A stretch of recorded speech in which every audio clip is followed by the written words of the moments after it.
to me was when you called out that air dodge and got him with the down A. Oh my gosh. I was like, where else is that going to come out ever? I'm one of the only Nesses that go for it. Double fair to dare, everyone air dodges. Right. Because I get hit by 2 of them, and I think I'm going to get hit by the 3rd. So I'll just wait a second. Dare, Right. well, I'll be buffering my dare pretty much, but it's essentially waiting because it's so slow. Right. And then it catches the end lag of that air dodge. Yeah, the patience really pays off there. That was really slick. I try, and I think the reason why I like doing that dare mix-up, it's basically like Ness's version of a tomahawk. As close to a character like Ness can tomahawk is with dare or just auto landing with other airs, though dare's window is huge, so it's like a 1/3 of a second almost. So I'm not even that great at super technical stuff. I mean, even a scrub like me can net pretty consistently. You make it work, and that's what we just witnessed. Tomahawking is essential to higher level play. You got to be able to mix up aerials and tomahawking just in general, that kind of thing. Now explain tomahawking on a technical basis. Okay, so the idea of tomahawking especially is like you want to pressure your opponent often. It doesn't have to be only early on with a lot of aerials and things like that. Get him to get used to their shield, and then after a while you just start empty hopping or you A-land right kind of in front of their shield, and then you get a free grab if you've got a good character, because a lot of times people have a hard time reacting. Right. And the same principle applies to when people do stuff like they'll retreat backwards, they'll walk backwards, and then they'll dash in. It's a lot harder to react to than versus me just running and dash grabbing you in the neutral. You know what I mean? Right. A lot of times with a lot of characters, you can react to that stuff unless it's someone like Fox who can just pivot and go right past you and still get you easily. You Fox, right? So we got so fast. Henry VIII versus Donkey Kong Shammon, and Shammon's been putting in work lately. Right. Yep. He's a very good Donkey Kong. A lot of people kind of sleep on Donkey Kong, but he makes it look very viable. Good stuff. Oh, he won that fair, but like just beating him out. I think if he had air dodge, he would have gotten hit by that though. Yeah, a bit of a trap, right? And both of these characters are both pretty heavy characters, and they're also grapplers in a way, you know? They get a lot off their grabs, but they're not necessarily the most efficient at generating grabs.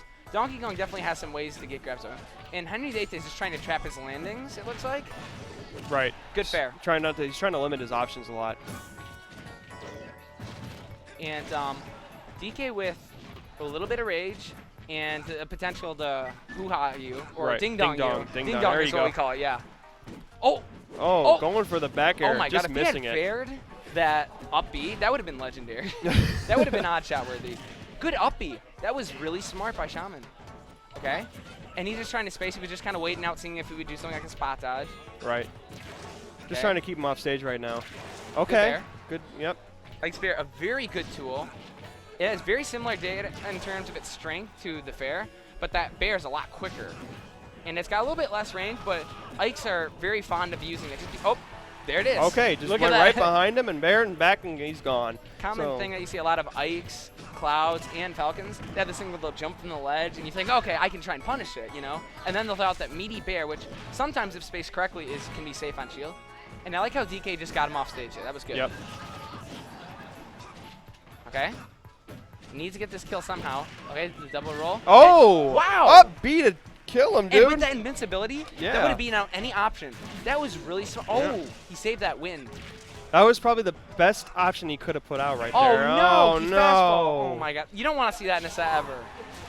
That was just unfortunate. And so I believe this is, let's see.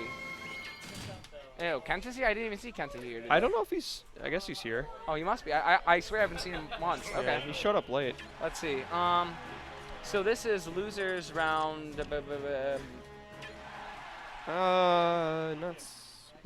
Losers round 2. Okay. So we'll see who stays in. Fighting for their life here. Shammon fighting on his last 2 tourney stacks potentially. Let's see what he can do on his counter pick. Okay, nice mix-up jumping over him, just giving him that forwarder. And though Ike doesn't have necessarily the best aerials in the neutral, if spaced well, it can be very frustrating for people. Right. Because you kind of just have to shield it and take it some of the time. You can't always try and punish it. He's got it's their big hit boxes, so yeah, there's not much you can do. Ike with these big beefy aerials is out damaging DK pretty efficient. Right. He keeps going for these F smash. I'm not quite agreeing with them. Right. Because in a lot of situations, I know the F tilt doesn't have quite as much range, but I think he'd be getting some of these F tilts instead with that timing, you know? Right. Maybe not the best options, but it's certainly working out. But we have a pretty neutral game right now. Oh, nice down spike from DK right there. I would say, honestly, that DK seems to have one of the better versions. Oh, back Dares air. and bears. Just as you're talking about it, Yeah. there's the back air, sending Ike off stage for the first stock. Let's see if Dunk Kong can build up any kind of extra credit. Okay. And DK off stage, the up B has some degree of, not invulnerability. You can definitely beat out with certain kinds of moves. But we want to be very careful against it. Right. Because it isn't the most challengeable thing, but if you can dare him, space around it, it's very good. Yeah, you definitely have to respect it. And Ike trying to get back in this, trying to lock up this kill, but Shammon being very patient and just trying to get him to come in. And now that he's coming in, he's playing DK's game. Right. No, he's definitely playing the matchup the correct way. And good fair. Oh, nice fair. It was a good trap. If he didn't air dodge, he was in trouble. If he air dodged, the fair was going to hit him. If he didn't air dodge with good timing. Okay. Is that a pivot grab? I'm not sure, but Ike has one of the better pivot grab. But actually, both these characters have pretty good pivot grabbing. And these bear chains are nice by Shammon. Yeah. It's definitely DK's one of his most formidable aerials. Good up tilt, too. And that up tilt near the edge is actually a pretty good option. You'd be surprised. Yeah, that hitbox is huge. Oh, and challenging with the up B. Oh, my gosh. Shammon. Oh. That bear would have killed, I think, there. Or close to it, you know? He's got a lot of rage right now. I wouldn't doubt it.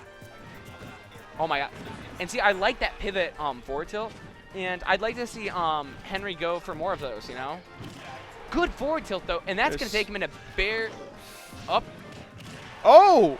That was a B great. Takes it. That was a really smart. That was great coverage there. Yeah. His up B coverage today Yeah. has been on stage with the ground one on point. It's just putting out that multi-hit, you know? He covers so many options. He just, even if he jumps, he's going to get knocked at least by the tip. Yeah, and because that invulnerability, he, like I said, it covers get up attack. It lasts long enough. It covers any roll. It covers neutral get because it's continuous. It covers every option hypothetically if you don't attack.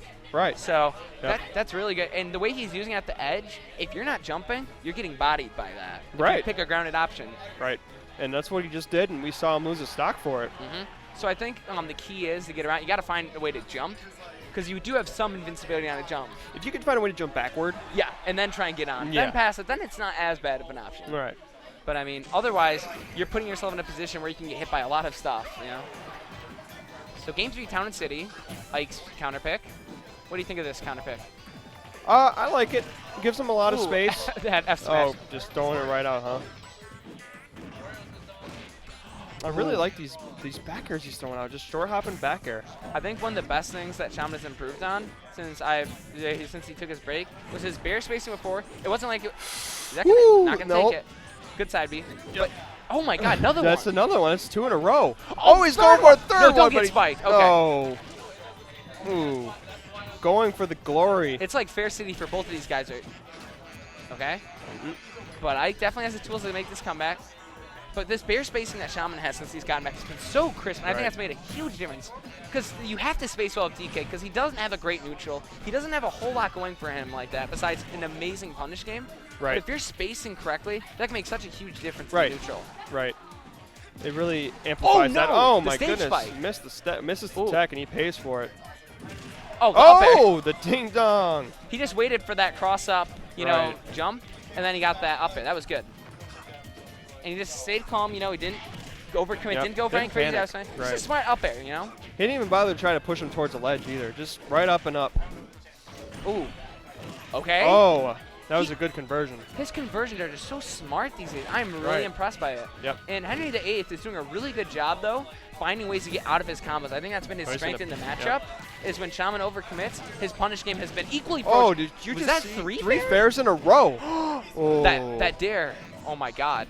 Both of these guys just going in. These guys going so balls to the wall. This might be it. It's so close. Oh, he goes for the back air. That barely catches him. He may have known that the up air wasn't going to hit. It was air dodgeable, so he was like, might as well get guaranteed. I think Shammon is just making very smart moves at this point. Every move he makes is very intelligent. Just waited for that air dash. Yep. Okay. And Henry playing this very patiently. Every game he's been behind, he's not dying early. He's not getting ding-dong at like 70, 80. He's doing a very good job staying on. And he jumped there. He adapted. Yep. Oh. You know, I will say God. Shammon's been throwing out that up B a lot. Oh, my God, the forward smash. Oh, my God. That'll do it. Woo. Woo-wee. Just straight down. It must be pretty continuous.